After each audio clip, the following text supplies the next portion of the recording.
सनालि खोनाबाय ना सनालि नों संनाय अनला खारैया नों देनाय ना बाथोना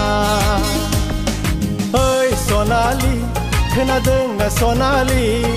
नोंनि एवनाय बासिखार बिबारा